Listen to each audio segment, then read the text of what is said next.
Hi friends, good morning. मैं संदीप कुमार जिज्ञासा online academy में आप सभी का स्वागत करता हूं। हम लोग भूगोल विषय पढ़ रहे हैं। भूगोल विषय में भारत की नदियां आज स्टार्ट होने वाला है। तो आज हम लोग भारत की नदियों के बारे में देखेंगे कि कौन कौन सी नदी है, कौन कौन सी नदी को क्या नाम दिया जाता है। फिर नदी को हम लोग अलग अलग वीडियो में देखेंगे, उसको हम लोग वहाँ पे डिस्क्राइब करेंगे। ठीक है, तो यहाँ पे हम भारत की नदियों की बात करें। यहाँ पे हेडिंग डाल दिया है भारत की नदियां, जो कि इसके उत्पत्ति के हिसाब से देखें, उत्पत्ति की एवं जल की मात्रा के आधार पर इसको दो भागों में डिवाइड किया गया है। भारत की नदियां जो है उत्पत्ति एवं जल की मात्रा के आधार पर कितने भागों में, दो भागों में डिवाइड किया गया है। दो भागों में डिवाइड किया गया है। पहले को बोला जाता है हिमालयी नदियां, इसी को बारहमासी नदियां, इसी को सदाबहार नदियां भी बोला जाता है। ठीक है, एक नाम को हिमालयी नदियां, बारहमासी नदियां, सदाबहार नदियां, ये तीनों जो है नाम इसी को बोले जाते हैं। और दूसरा होता है दक्षिण भारत की नदियां, या इसे प्रायद्वीप नदियां बोला जाता है, या इसे बरसाती नदियां और मौसमी नदियां। ठीक, अब बात करते हैं हिमालयी नदियां या बारहमासी सदाबहार नदियां क्या हैं। हिमालयी नदियां जो होती हैं, हिमालयी नदियां, बारहमासी सदाबहार नदियां, ये ऐसी नदियां होती हैं जिनमें हर मौसम में यानी कि हर सीजन में, हर समय जो है इसमें पानी जरूर रहता है। पानी इसमें हमेशा रहता है, इसीलिए इसे बारहमासी और सदाबहार नदियां और हिमालयी नदियां बोला जाता है। और दक्षिण भारत की नदियां जो होती हैं, इसमें क्या होता है, बरसाती मौसम यानी मौसमी, यानी जब जब इसमें बारिश होती है, यानी कि अपने अपने मौसम के हिसाब से इसमें पानी रहते हैं। जो भी नदियां हैं, जैसे अगर बरसाती या मौसमी नदियां हैं तो उसमें क्या होगी, बारिश के समय ही उसमें जो है पानी होंगे। ठीक है, बाकी और समय में पानी नहीं मिलने की संभावना रहेगी। ठीक, तो यहाँ पे क्या हो गया, हिमालयी नदियां, बारहमासी नदियां, सदाबहार नदियों में अब हम देखेंगे कि कौन कौन सी नदी आती है।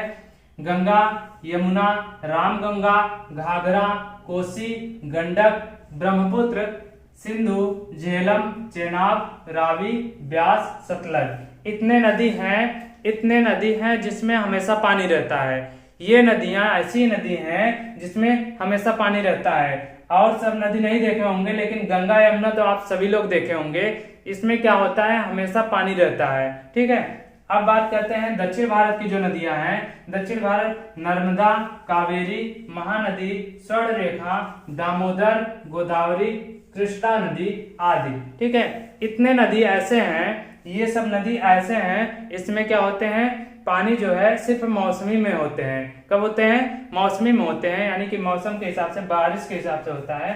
अब यहाँ पे एक नदी जो कावेरी नदी आती है, ये अपवाद के अंतर्गत आती है। ये अपवाद के अंतर्गत आती है, अपवाद की अंतर्गत आती है। क्वेश्चन बनता है, दक्षिण भारत की एक ऐसी नदी का नाम बताइए जो अपवाद है या फिर हर समय इसमें पानी रहता है। तो ये हो जाता है आपका कावेरी नदी। दक्षिण भारत की नदी होने के बावजूद कावेरी नदी में हमेशा पानी पाया जाता है, इसीलिए इसे अपवाद बोला जाता है। दक्षिण भारत की अपवाद नदी के अंतर्गत रखा जाता है कावेरी नदी। ठीक है, तो इसलिए इसमें को बोला जाता है, क्योंकि दक्षिण भारत में है, इसलिए इसे दक्षिण भारत की नदी बोली जाती है, इसमें नहीं रखा गया है। तो ये क्या हो जाता है, आपका अपवाद नदी के अंतर्गत आ जाता है। तो इतने नदी हो गए। ठीक है, अब हम लोग जब स्टार्ट करेंगे यहाँ पे, तो यहाँ पे प्रत्येक नदियों को हम लोग यहाँ पे पढ़ते चलेंगे एक एक वीडियो में। उम्मीद करते हैं यहाँ पे आपको समझ में आया होगा। यहाँ पे मैंने सिर्फ बताया है कि किस हिसाब से डिवाइड किया गया है। इधर नहीं दिख रहा होगा, अब दिख रहा होगा यहाँ पे। ठीक, यहाँ पे मैंने सिर्फ ये बताया है कि डिवाइड कैसे गया है। भारत की नदियां जो है डिवाइड किस आधार पे की गई है, तो आपको मैंने दो बता दिया है। एक पहले जो कि जिसमें हमेशा पानी रहते हैं, और एक दूसरा जिसमें मौसम के हिसाब से पानी रहते हैं। तो अब हम लोग मिलेंगे नेक्स्ट वीडियो में। दोस्तों के साथ शेयर कीजिए, सब्सक्राइब कीजिए चैनल को। अगर आप नए हैं तो सब्सक्राइब कीजिए और वीडियोस को लाइक कीजिए। ना समझ में आए कमेंट करके बताइए कि ये चीजें नहीं समझ में आ रही है, और जरूर कम से कम कमेंट करके ये बता दीजिए कि समझ में आ रहा है कि नहीं समझ में आ रहा है। ठीक है, अगर आप वीडियो को देख रहे हैं तो आप समझ करके बता दीजिएगा। अगर आपको वीडियो बहुत लंबी लगती है तो आप ये भी बता दीजिएगा कि और शॉर्ट वीडियो बनाया करिए, जिससे हम लोग बहुत जल्दी से देख लें, काफी अच्छा रहे। ठीक, तो हम लोग इसलिए लंबी इसलिए बन जाती है क्योंकि उसको समझाना रहता है, समझाने में थोड़ा सा प्रोसेस होता है, जानते हैं। समझाने में ये होता है कि अगर समझ में आ गया तो अच्छी बात है।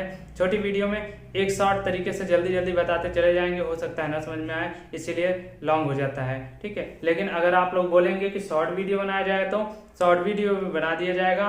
आपके ऊपर डिपेंड है कि आप समझना चाहते हैं उसको किस हिसाब से समझना चाहते हैं। अगर शॉर्ट वीडियो है तब भी आप मैं प्रयास रहेगा कि जल्दी से जल्दी आपको समझा दिया जाए, जिससे आपको बहुत आसान हो समझने में। ठीक है, मिलते हैं नेक्स्ट वीडियो में। जय हिंद।